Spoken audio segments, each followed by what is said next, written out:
તો બેટા આ વિડિયોમાં આપણે 10.5.1 એટલે કે સ્ટોક્સનો નિયમ જોવાના છે, જે એક આઈએમપી નિયમ છે અને એક સૂત્ર ખાલી એનું તમારે યાદ રાખવાનું, તો એનાથી રિલેટેડ તમે જે સમ્સ છે એ કરી શકશો. બિલકુલ સિમ્પલ છે, તમારે કોઈ આમાં ટ્રીક વાપરવાની જરૂર નથી. લોજિકલી આ એક ક્વેશ્ચન નો આન્સર છે, સિમ્પલ. હવે આ જે નિયમ છે એમાં કઈ વાત આવે છે તો સમજો. સૌથી પહેલા તો એક લીસી સપાટી ધરાવતી ગોળાકાર વસ્તુ, કેવી ગોળાકાર વસ્તુ, એની ત્રિજ્યા માની લો r છે અને એની આજુબાજુ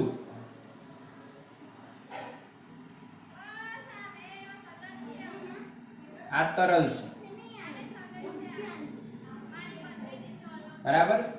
એની શાંતા છે, તરલની શાંતા કઈક હશે θ. ઓકે. અને આ જો એમાં v ઝડપથી પડતું હોય તો એના પર અવરોધક બળ લાગે છે.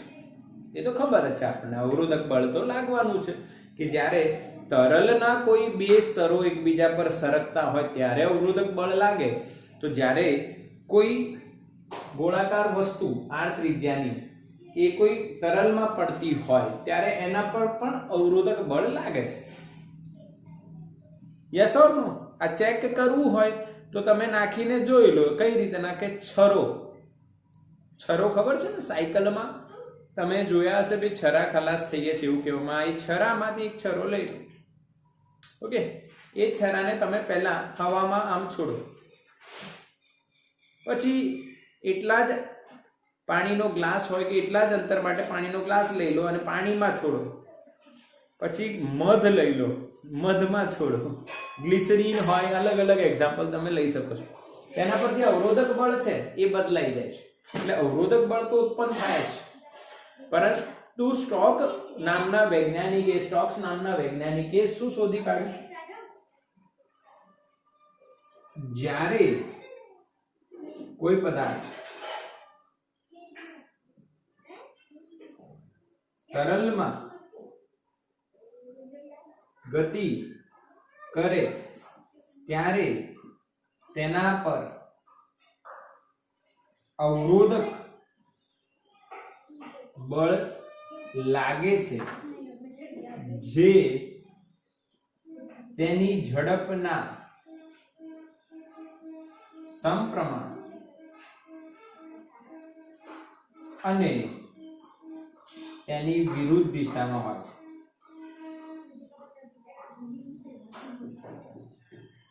એમ તમે ઝડપની જગ્યાએ વેગ બી લખી શકો. આવું સ્ટોક નામના વૈજ્ઞાનિકે શોધી કાઢ્યું. આ સિમ્પલ તમારે સમજવાનું છે. જ્યારે કોઈ પદાર્થ તરલમાં ગતિ કરે ત્યારે તેના પર અવરોધક બળ લાગે છે, જે તેના ઝડપ હતી તેના વેગની ના સમપ્રમાણમાં અને તેની વિરુદ્ધ દિશામાં હોય છે. વેગના મૂલ્યની સમપ્રમાણમાં એટલે ઝડપ આવી જાય અને તેની વિરુદ્ધ દિશામાં હોય છે. આવું સમજવું હોય તો સિમ્પલ આપણી વાત કરીએ. આપણે જ્યારે ગાડી લઈને જતા હોઈએ છીએ, ગાડી લઈને જઈએ તો આપણે ક્યાં ગતિ કરી રહ્યા છે? તો કે હવામાં. તો બેટા શું હવા એક તરલ છે? યસ, હવાને તરલ કહેવાય. અને આપણે એક પદાર્થ થઈ ગયા. યસ, આપણે કોઈ પદાર્થ છીએ અને આપણે તરલમાં ગતિ કરી રહ્યા છે. ત્યારે અવરોધક બળ લાગે છે, જે વેગના મૂલ્યના સમપ્રમાણમાં અને તેની વિરુદ્ધ દિશામાં હોય છે. હવે મૂલ્યના સમપ્રમાણમાં છે એ આપણે કઈ રીતે જાણવું? તો કે આપણે આપણો વેગ વધારવાનો ગાડીમાં. તો સામેથી લાગતી હવા વધશે કે ઘટશે?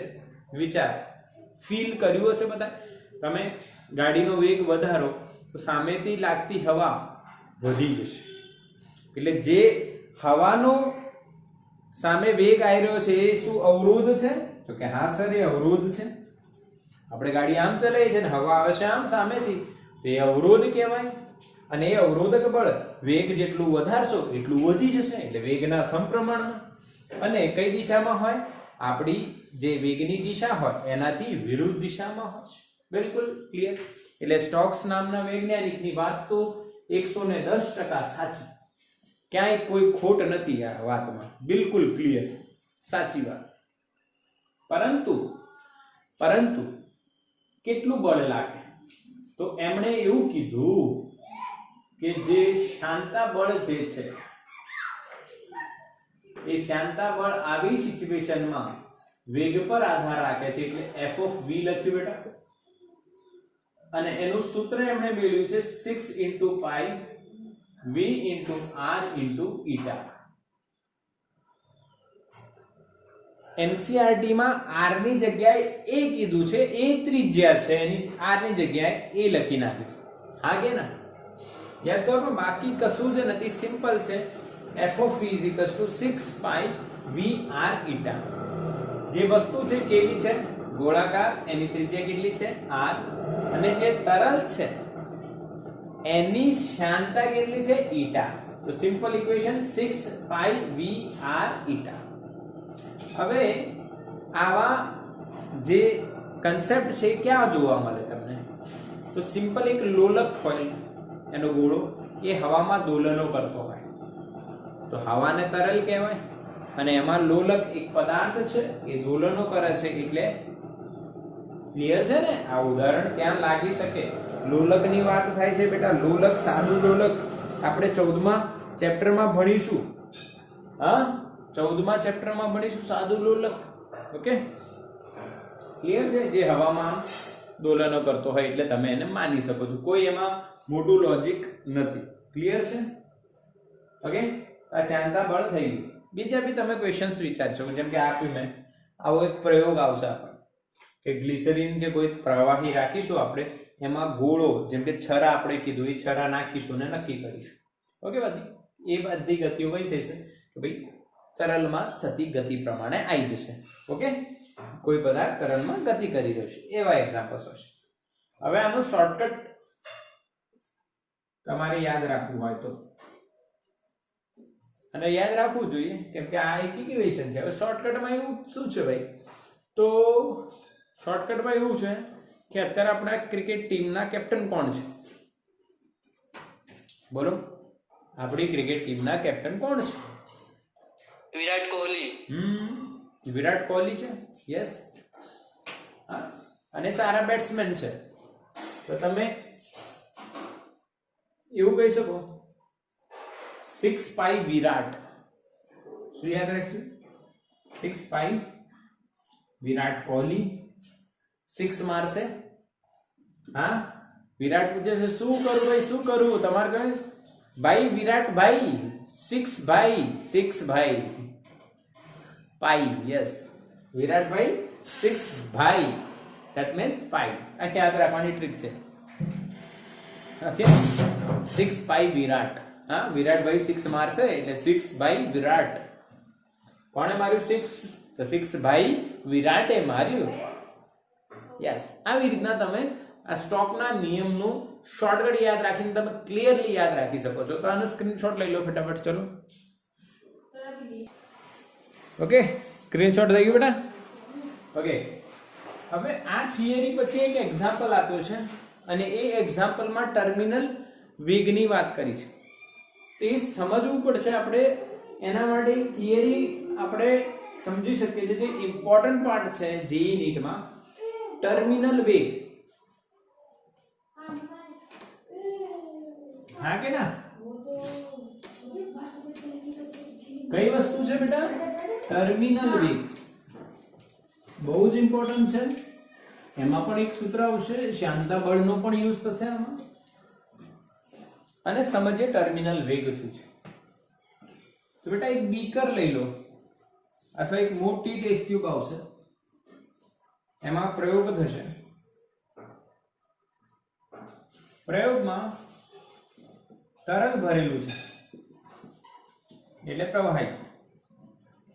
આવી ગતિ તમે કોની માની શકો છો? કે વરસાદના ટીપાની ગતિ માની શકો છો. આવી વરસાદના ટીપાની ગતિ. હવે તમે એક વસ્તુ વિચારો, વરસાદના ટીપાની જગ્યાએ તમે બરફ ગણો. બરફના ટુકડા ઉપરથી બરફ પડે છે શિયાળામાં, ઠંડી ખૂબ હોય તો બરફ પડે છે.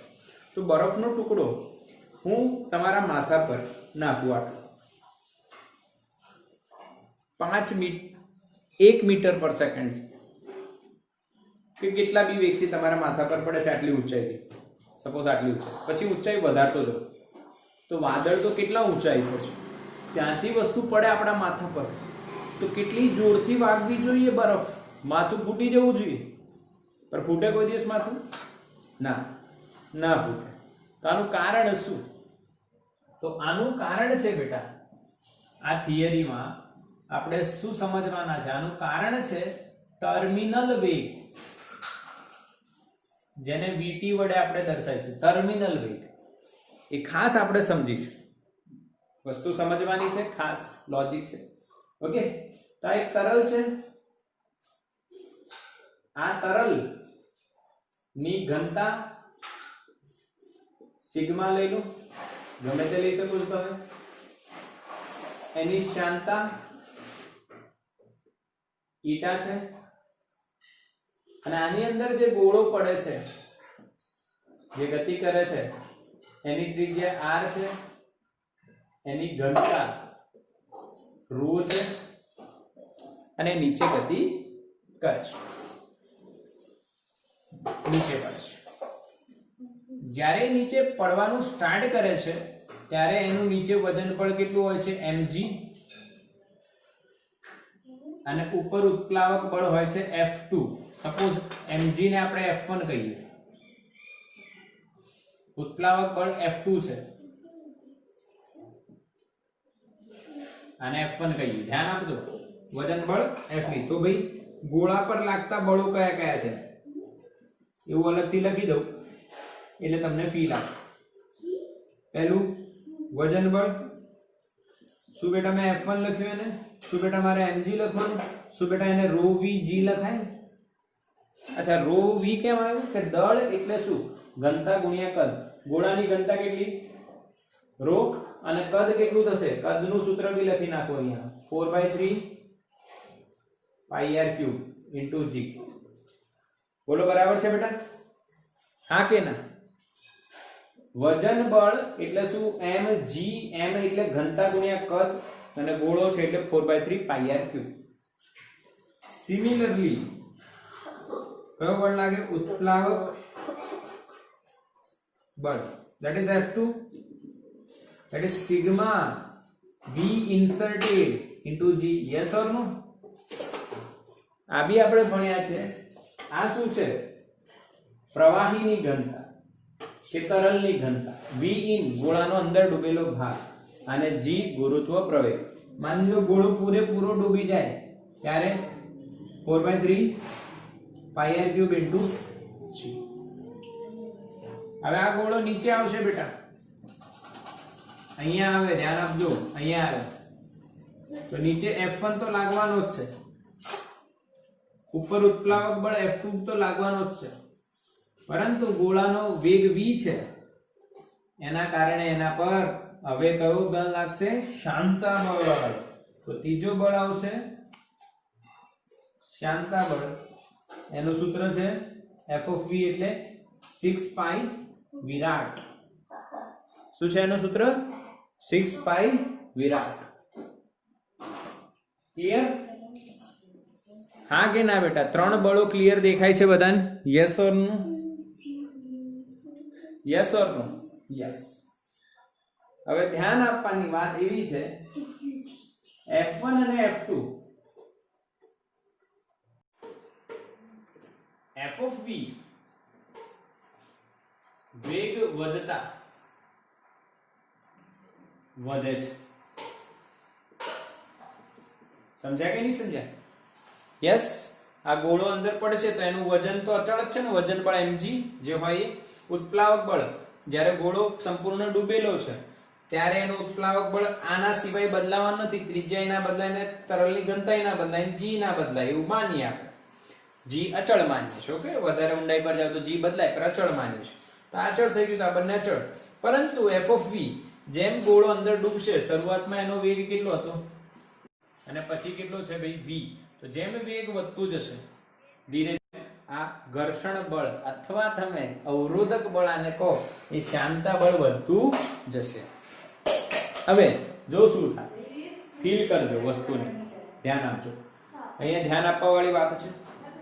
માની લો એ ગોળાનું વજન બળ F1 100 ન્યૂટન છે. કેટલું છે? 100 ન્યૂટન શરૂઆતની વાત છે. અને ઉત્પ્લાવક બળ જ્યારે ગોળો સંપૂર્ણ ડૂબી જાય છે ત્યારે ઉત્પ્લાવક બળ માની લો 30 ન્યૂટન નો જનરેટ થાય છે. સમજ્યા? આવું થયું. તો ગોળા પર કુલ બળ કેટલું લાગશે? નીચે તરફ કુલ બળ કેટલું? 70 ન્યૂટન. હા કે ના? સમજે કે નહીં? બતાવો 70 ન્યૂટન કઈ રીતના આવ્યું? 100 નીચે અને ઉપર 30, તો 100 - 30 કેટલું આવશે? 70. સમજી ગયા? હવે શું થાય? જ્યારે ગોળો નીચે જાય એટલે એનો વેગ વધે. શું વધે? વેગ વધે. માની લો એનો વેગ વધીને એટલું થયું, અહીંયા કંઈક વેગ હશે કંઈક, અને એનું મૂલ્ય 10 ન્યૂટન આવે. તો અહીંયા હવે એક ઘર્ષણ બળ લાગશે બીજું, એટલે અવરોધક બળ F of V, એનું મૂલ્ય થયું 10 ન્યૂટન. કેમ? કેમ કે વેગ છે કંઈક, પહેલા વેગ નતું એટલે એનું F of V 0 હતું, પણ હવે વેગ વધ્યો એમ F of V વધ્યું. કેટલું થયું? માની લો 10 ન્યૂટન. તો હવે સમેશન F કેટલું થાય? મેસેજ કરો. ચલો હવે કુલ બળ કેટલું થાય ગોળા પર નીચે તરફ? આ 100, આ 30 અને 10 કેટલા થાય? 40. 100 - 40 કેટલું થયું? 60. યસ, ખબર પડે છે ને? બિલકુલ સિમ્પલ છે. આ 100 ઉપર, કેમ કે ખબર છે વેગ કઈ દિશામાં છે? તો ભાઈ વેગ નીચે તરફ છે અને શ્યાનતા બળ વેગની વિરુદ્ધમાં લાગે એટલે ઉપર. હવે બળ 60 ન્યૂટન લાગે છે, કઈ તરફ લાગે છે? નીચે.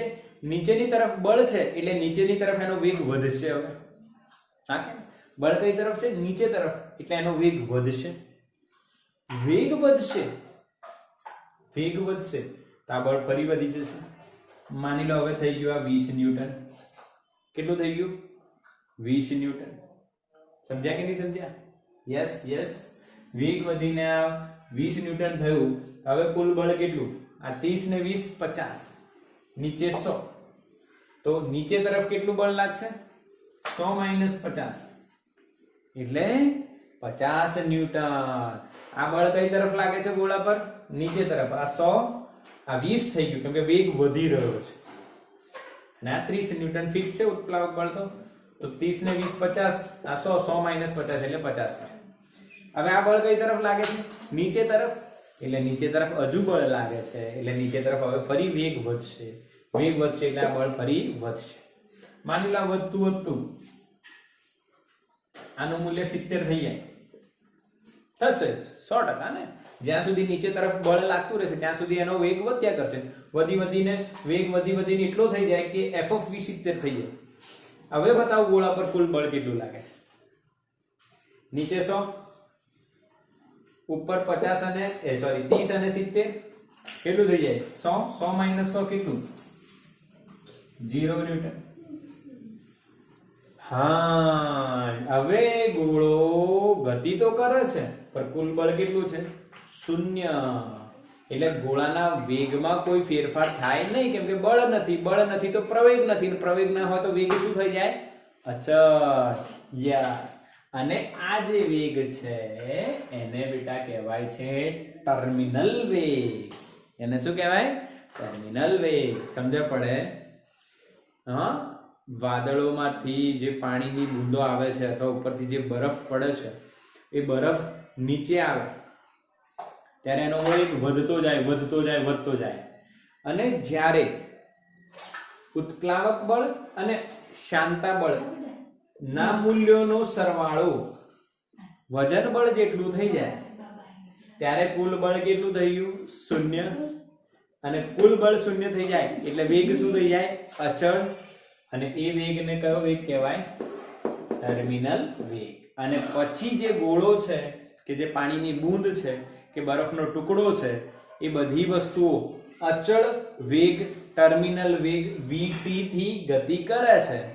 એટલે આપણને માથા પર ભારેમય અથડાતું નહીં, બહુ ખતરનાક વેગનો અનુભવ થતો નથી. તો આ કન્સેપ્ટ ક્લિયર? તો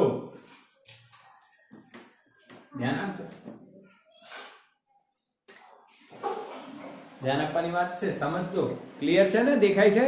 હા કે ના? ચલો ક્લિયર દેખાય છે ને બધાને? ઓકે, મીટિંગ ઓવર થઈ ગઈ બેટા. આપણે રીજોઈન થયા છો તમે, તો આપણે આગળ વાત કરીએ. F1 and F2 અચળ છે, તો f of v વેગ વધતા વધે છે કોણ? f of v. પરંતુ જ્યારે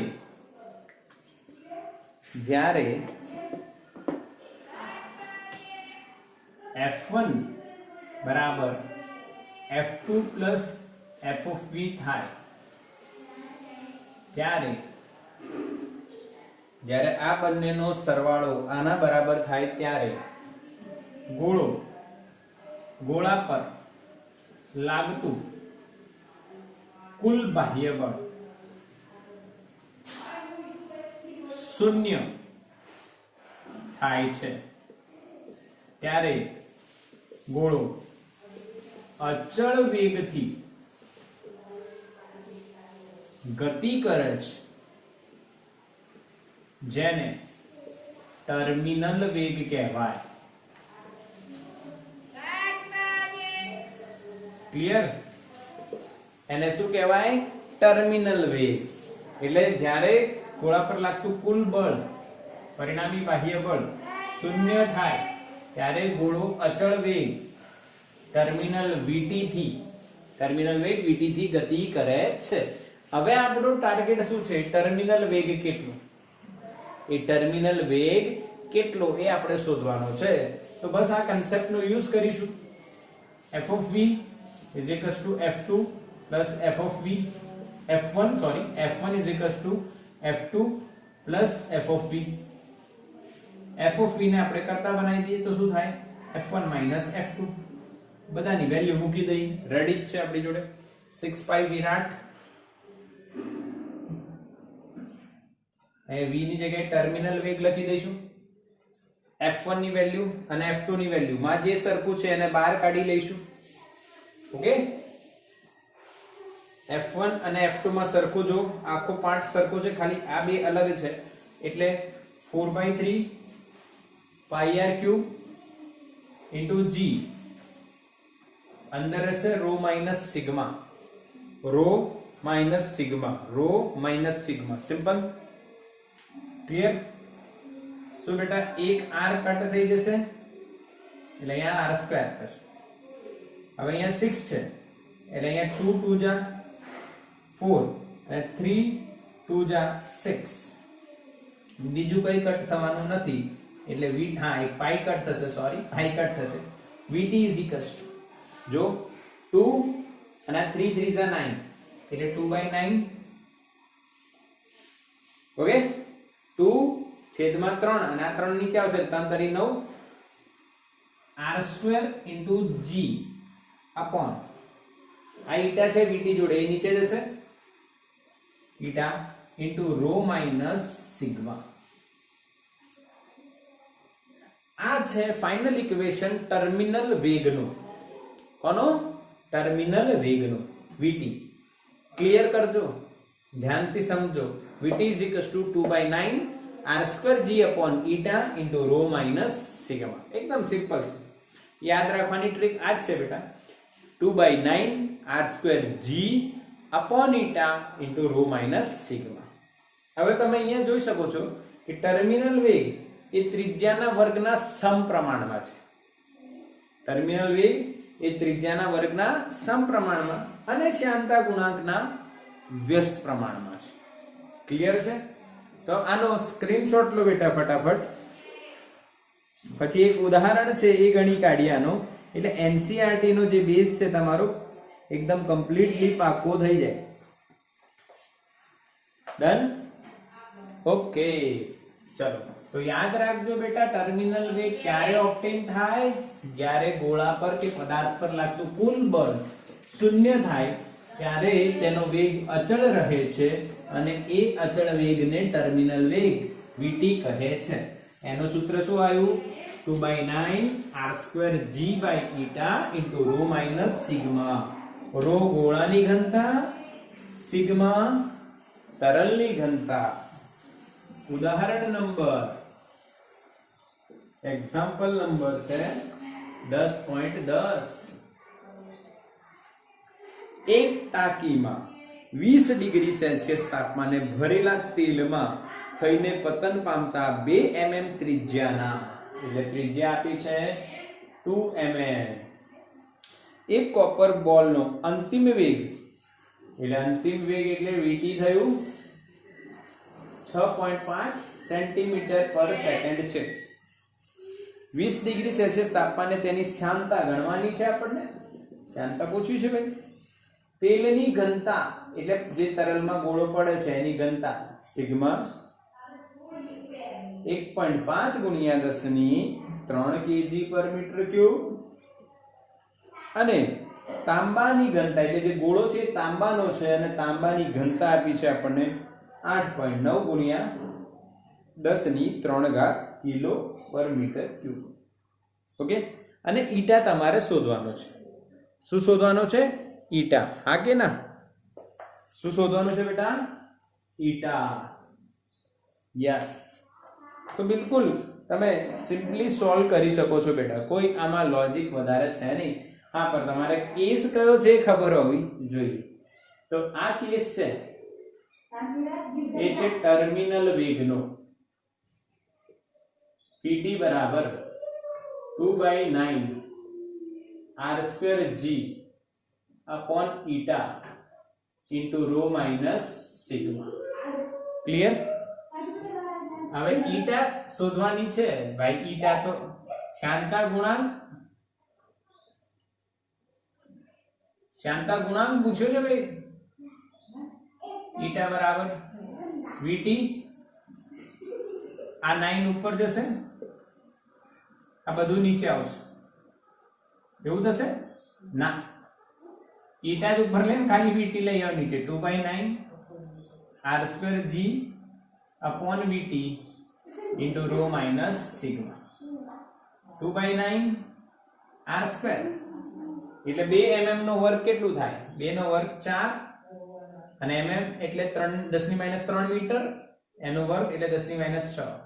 g 9.8, vt આપ્યું છે 6.5 સેન્ટીમીટર પર સેકન્ડ એટલે 10⁻2 મીટર થઈ જશે. rho minus sigma, તો rho માંથી સિગ્મા બાદ કરશો એટલે 8.9 માંથી 1.5 બાદ કરશો અને ગુણ્યા 10⁻³ ને કોમન લઈ લો.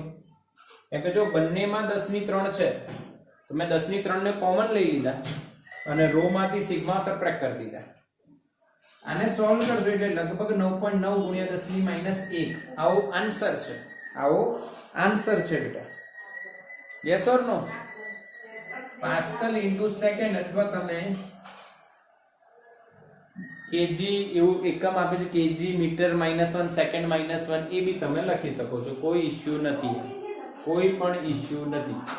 આ ઈટા એટલે શ્યામતા ગુણાંક છે જેનો એકમ PA પાસ્કલ ઇન્ટુ સેકન્ડ પણ ચાલે.